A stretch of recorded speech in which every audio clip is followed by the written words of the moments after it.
Hello, everyone. Welcome back to the episode of Just Say Gway. I'm your host, George Gway. Today I'm joined by Drew Carter, who is the play-by-play announcer for the Boston Celtics. You've seen him this past year calling games for the away games. He will be taking Mike Gorman's spot next season as the play-by-play announcer. Drew, thanks for coming on the show. What up, George? Good to see you, man. Thanks for having me on. It's funny, we're in the middle of a playoff run, but this is actually the perfect time to do this because we've got some free time. Thank you, Boston Celtics, for giving us a week and a half between the conference finals and the finals. Yeah, definitely, for sure. And what a year it's been. We'll get into this team and what the experience has been like for you. But obviously, when I say those things, you're going to be the broadcaster next year full time for the Celtics. Just the journey you've been on. What does that mean to you? George, it's a dream come true. And I've always told people, the ideal job for me would be to be the voice of a team and then get a chance to do some network stuff on the side. But the key thing is to be the voice of a team. And I've done it in the past at a much lower level. Shocker. The Auburn Double Days of the short season single A New York Penn League is a little bit different than the Boston effing Celtics. But when I did that, I was after my junior year in college. I got to call baseball with a team, and I loved the community feel of it. With the few fans we did have, most people who were listening were probably family of the players or coaches or me. My mom was probably our number one listener. But even without, a huge fan base or, the feeling that everybody was watching or listening, it was just cool to be part of a team, and obviously there's a little bit of a separation there. Obviously, I don't impact the game at all, but, we do travel with them and you get to know the guys a little bit. And that was really neat. So I miss that. So I really wanted to be the voice of a team. And I literally don't think you could ask for a better situation than this and a better franchise to work with than the Celtics. Obviously, the most historically prestigious franchise in basketball, and I think you could argue in all of North American sports, with a rabid, knowledgeable fan base in, to me, the coolest city in America. So it all kind of works together where it's like totally surreal that it actually happened. When I was in the job process, I never thought that I would actually get the job. It was kind of like, let me put my best foot forward. I really get along with the people making the decision and Scal, and we kind of hit it off, but like, there's no chance this happens. And then it did. And I guess we're a season into it and it's still kind of hard to believe. So extremely, extremely grateful for that. Definitely. It's just like those things in life where you don't expect it to happen. That's what makes the experience so much more special. So, obviously, for all that stuff to happen, like you just mentioned, prior to the Celtics this past season, where did this all begin for you just in terms of broadcasting? Who did you look up to? What got you saying, I want to do this one day? So, George, you probably relate to this or have heard this before, but it's the most cliched thing in sports broadcasting. I decided to get into it when I realized I wasn't going to play professionally. Like I basically, basketball was my favorite sport growing up. I grew up in Minnesota, so a lot of people assume that hockey would be my favorite sport, and I really like hockey, but I was never good at it. I barely skate. So hoops was my favorite sport. And a lot of that has to do, honestly, with just watching a bunch of Sports Center and ESPN growing up. In my childhood, ESPN didn't have the NHL. So, they didn't talk about it a ton on Sports Center, and I didn't really watch many live games. So I love football and hoops and baseball, and basketball was the one I always gravitated toward. It was my favorite one to play. Bit of a late bloomer. So my dad is 6'6", 6'7". He played football at West Point, but I didn't hit my growth spurt until like late in high school. And so I gave up on the dream of playing hoops at a high level. And I took a journalism class my junior year of high school. And I was like, oh my God, they actually pay people to cover sports. And that was like a general journalism class. It wasn't sports specific, but I remember watching the movie All the President's Men with Robert Redford and Dustin Hoffman. It's about the reporters who uncovered the Watergate scandal. And I thought it was the coolest thing ever. And I'm like, that's what I want to be. It went from, watching the NBA, watching, I don't know, LeBron being like, I want to be like LeBron, to being like, I want to be like Bob Woodward, freaking nerd. That's how I am. And so I watched that movie. I'm like, this would be cool. I'd love to get into this field. Realized I could do it with a sports emphasis and combine two things I really love. So I went to Syracuse for it. Wanted to be a writer actually when I went to college, but met the right people and went to the right general interest meeting and fell in love with radio, and that led to TV, and just had a bunch of really fortunate breaks in my career. Yeah, it's awesome to hear about who's, everyone's inspiration is in a thing like this. I mean, for me, I know a lot of people don't like him, but I'm a big Skip Bayless guy. I mean, it's mostly because Wow.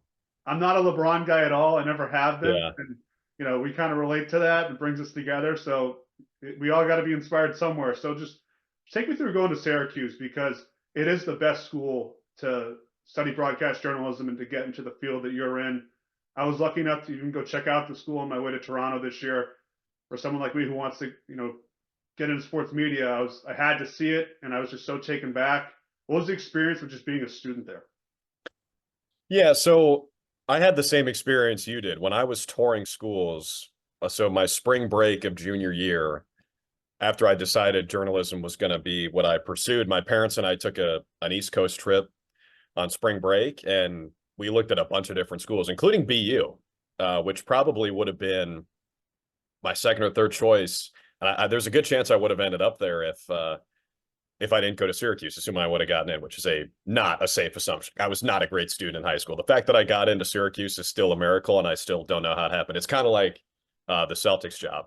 Still, like almost 10 years later now, I'm like, how did I get into Newhouse? But anyway, I'm glad I did. But when I toured it, I actually had two tours scheduled for that afternoon. One was at Syracuse and one was at Ithaca, or two for the day. Syracuse in the morning and Ithaca in the afternoon.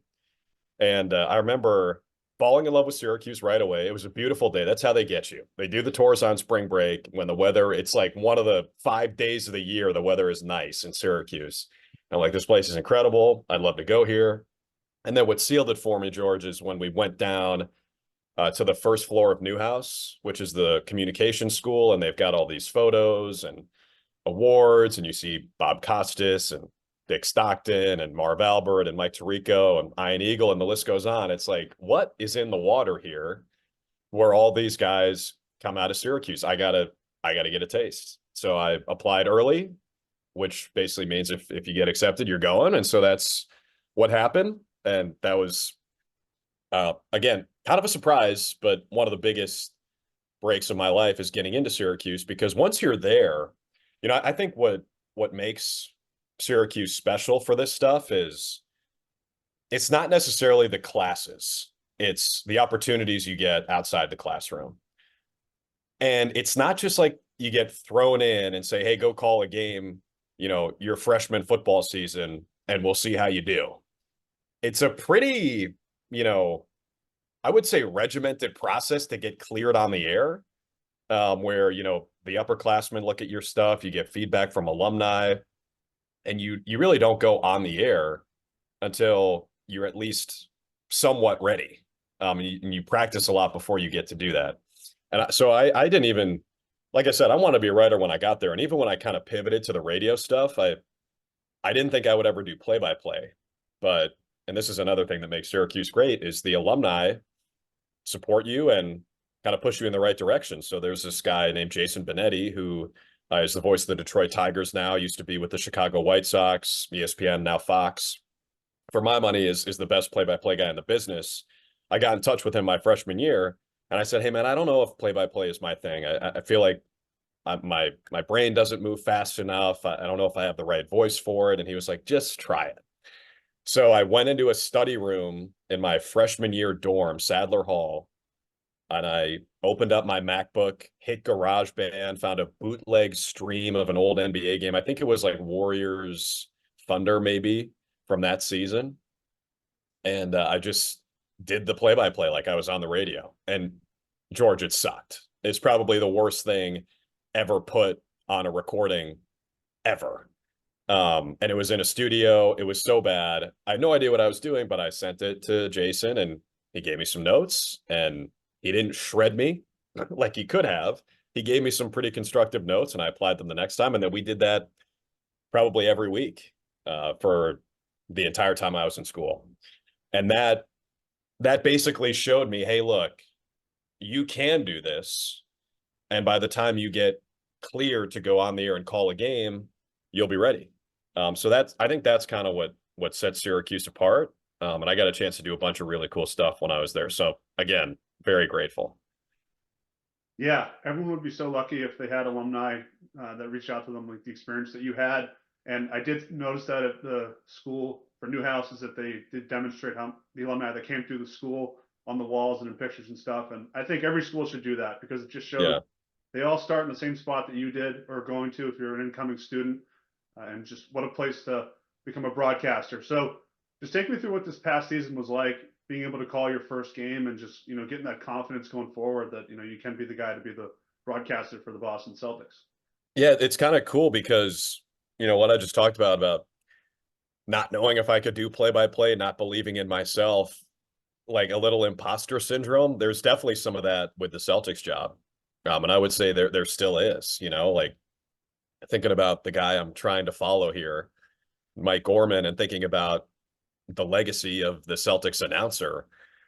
It's a lot of pressure and it's big shoes to fill. And I come into Boston as someone who's not from here and nobody knows who I am. And I'm like, damn, am I the right guy for this? Do I, deserve this seat? And as the season went along, I give a lot of credit and I'm really thankful for Scal because from the minute we met, Scal has been super supportive of me. Feels like he sort of took me under his wing. And that's really the most important relationship for what we do is if Scal and I get along and we can be ourselves and have fun with each other on the air, hopefully the viewer can do the same.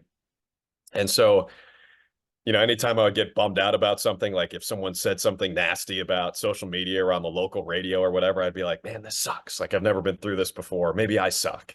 He was like, just stop. Why do you care? Like you're good at what you do. I like working with you. Our producer likes working with you, director. That's what matters. And to me, I think I was, I put a lot of pressure on myself because I know, first of all, who I'm trying to follow, and second of all, how important the relationship between this fan base and this announcer is, and how comfortable people are with Mike and how much they feel like they know him and how much they enjoy spending, every other night with him during the winter.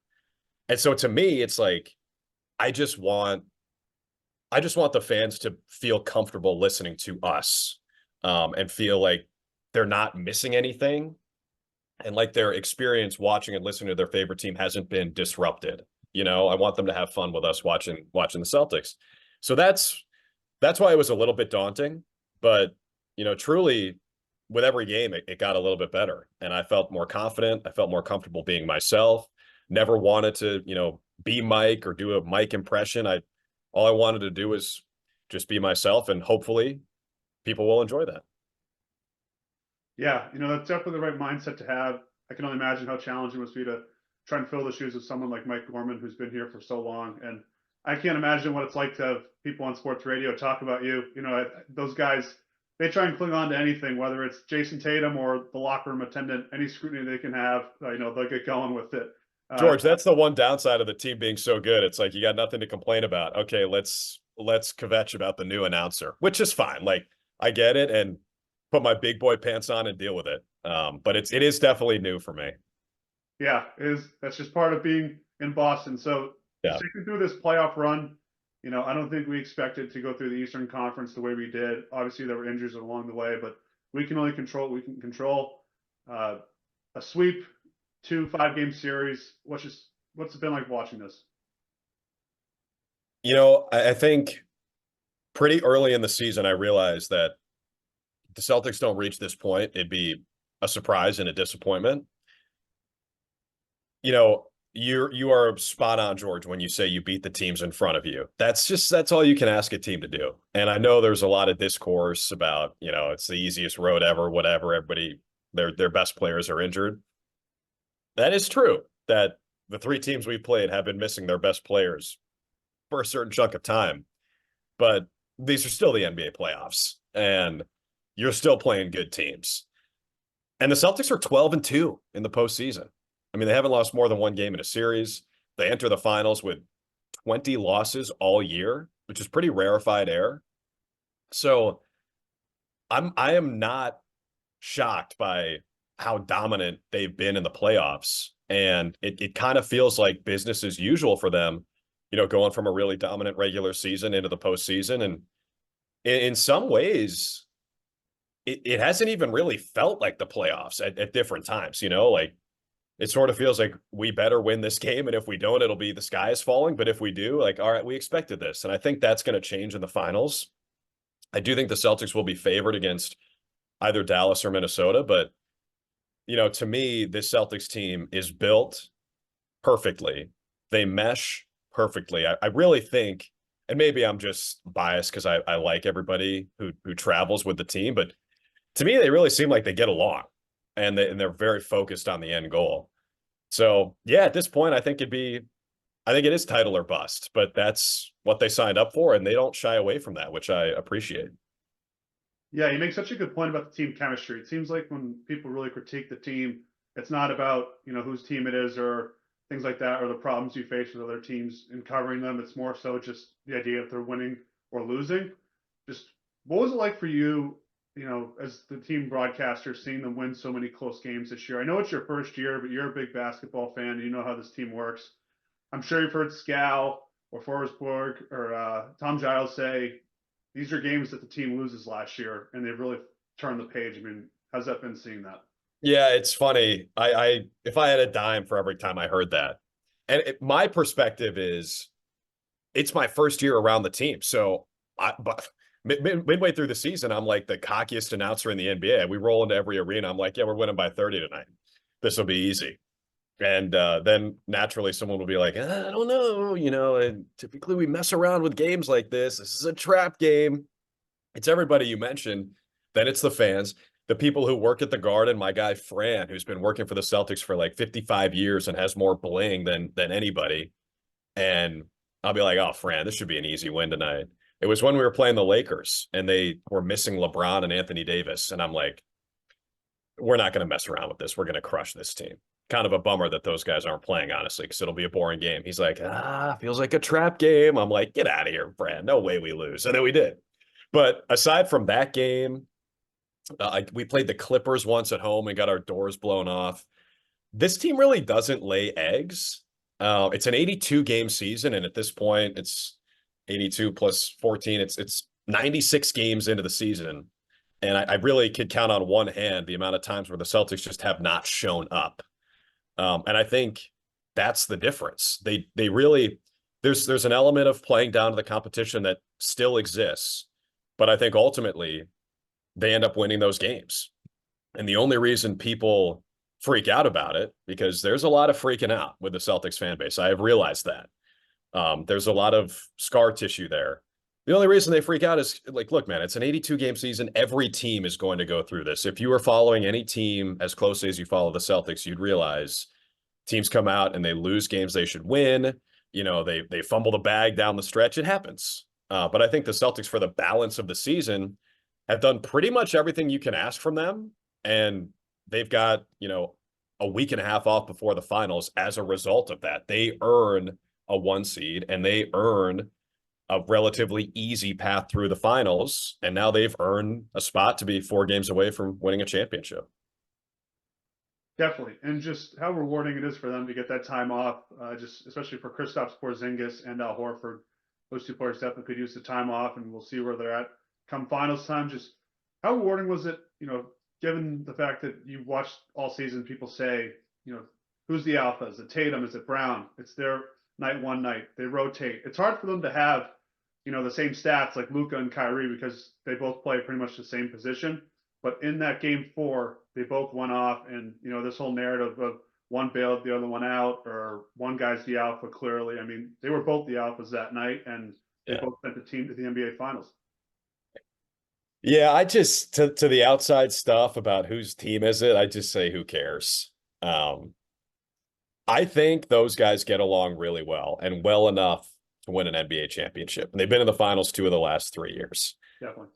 All you can ask for as a fan is a chance. And the Celtics have been in the Eastern Conference Finals 6 of the last 8, in the NBA Finals 2 of the last 3.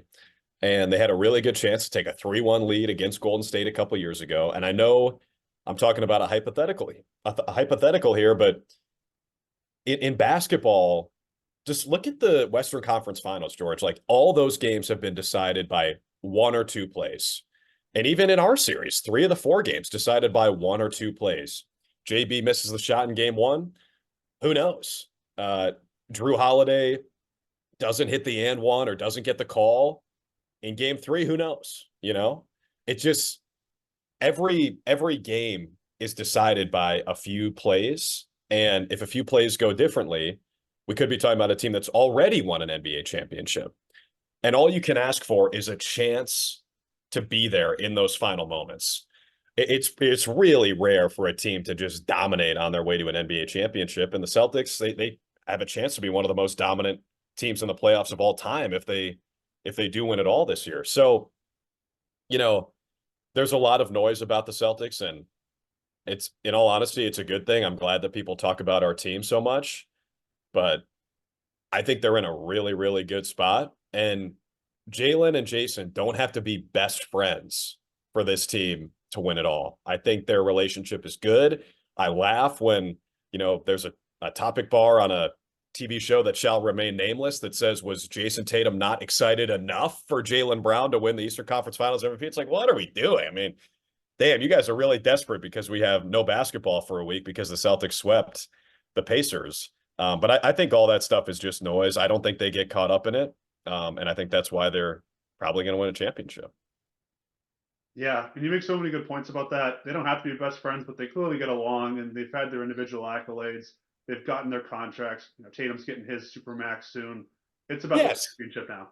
That's the thing, George. It's like if people think Jaylen Brown's going to be so upset that Tatum is first team All NBA 3 years in a row, and Brown doesn't get it this year, and is that going to cause a rift?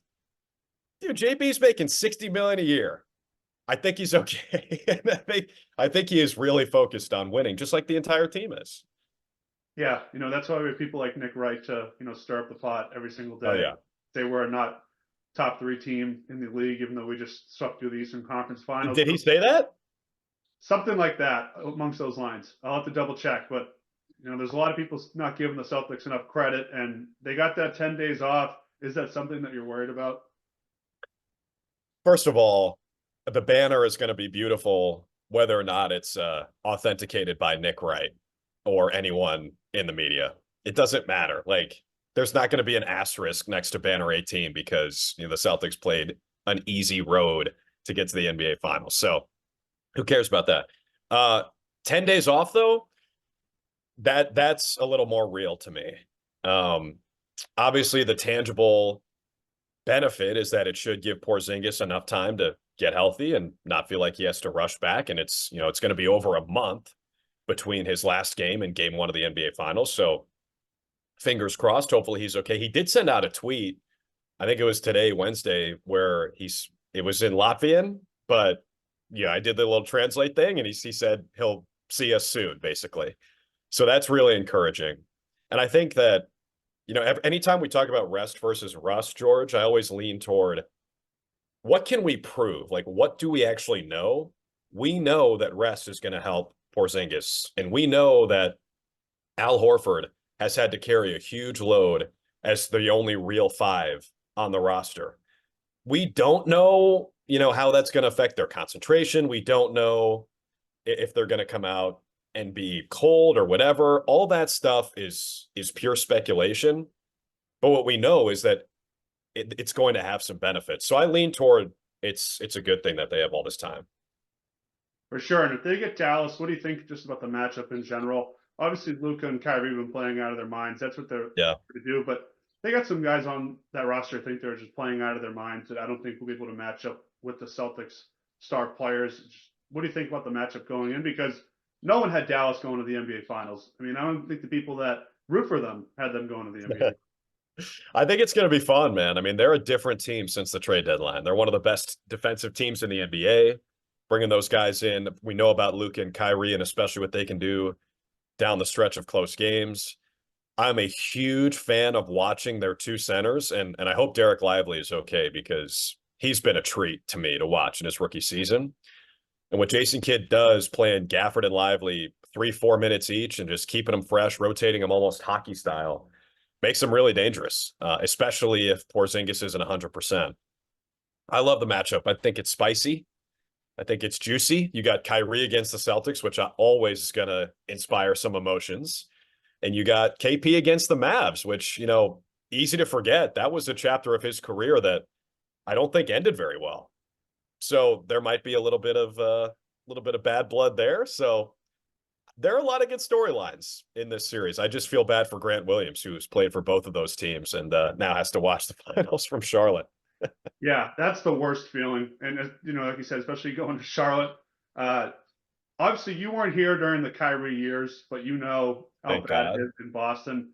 What if, sort of fairy tale ending it could be if we beat him to win the NBA championship? I was at game 1 against the Brooklyn Nets. Was it 2 years ago where Tatum hit the buzzer beater? I don't think I've ever been in a more hostile environment for a basketball game. Yeah. And we know it's going to be 10 times more amped up if it's the NBA Finals. What are your thoughts on just that part of the series? It's going to be interesting to watch. And maybe, I wonder if the Celtics fans can sort of drag Kyrie back to his combative phase. Right now in Dallas, he seems happy, dude. He seems at peace. He seems like he loves playing with Luka, which is, interesting considering he forced his way out of Cleveland because he wanted his own team. And then he had it sort of in Boston. He was the best player, and then he had, or at least he was supposed to be. And then in Brooklyn, he teams up with another superstar, and in Dallas, he's best again as the second banana. So that's always been interesting to me. But he seems really happy. It seems like they work really well together. And to be honest, as a basketball fan, I'm happy for Kyrie because it seems like he finally figured it out.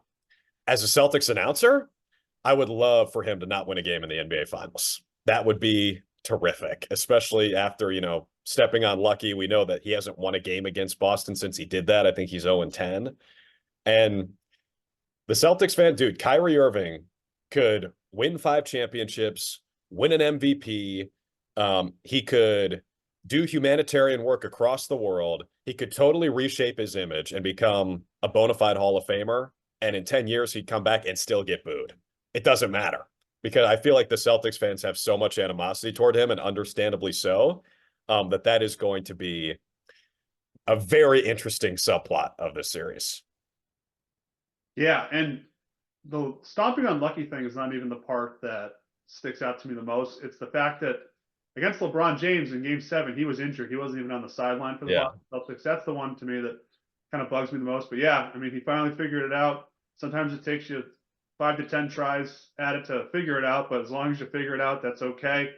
Just how confident are you in the team going into the finals? Obviously, we were here 2 years ago. There's some new pieces. Sometimes the stage can be too bright, but obviously we've been there before, and that helps. Maybe Luka Doncic is in that spot that Tatum was in a couple of years ago, but how much are you looking forward to the series, and how confident are you in the Celtics? Yeah, I feel really confident, George. I think it's finally here. This is where we've always expected them to be.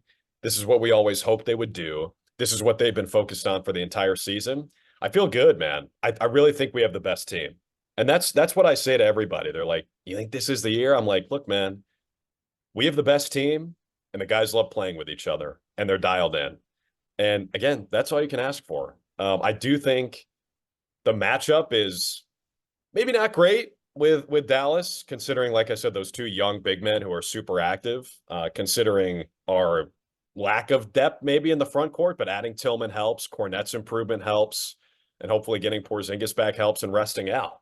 So I think that Celtics fans should feel really confident. I understand that they have been disappointed more than they've been euphoric in the last 15 years, but guys, our team is nasty, and I think we should have a lot of faith in them going into this finals. Yeah, and it's just definitely one of those things this season, especially in the playoffs, where it seems like everything has gone their way. I mean, obviously, Kristaps Porzingis got hurt, but that's something that we thought could happen.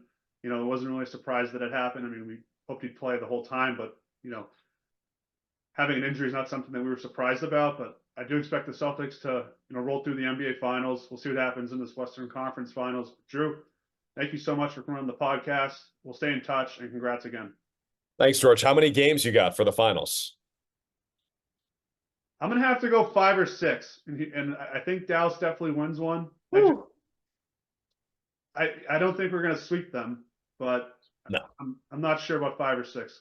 I do think they can steal one in Boston, but we'll see. I was wrong about the Miami series. I thought that was going to even be a deeper series even without Jimmy Butler, but I was wrong. Happily wrong, but we'll see what happens. I'm gonna say 6. I think we can finish it in Dallas, but they're good, man. They're good. It's not going to be a cakewalk, even though I do think we're going to win it all. And I have allowed myself to start daydreaming about a parade on a duck boat next to Mike Gorman. That would be pretty sweet. Hopefully we get it. Definitely. I've been waiting for it. 2008. I did not get parade as a 5th grader because people in my family could not take me. However, I thought they'd be back for the year after that, and they haven't won since, but definitely this is their year. They should have been back the year after that. They should have been, and then they should have won it all in 10. Should have had 3 in a row, but that's okay. We'll get it back in 24. We'll see what happens. Thanks again, Drew. Thank you, George.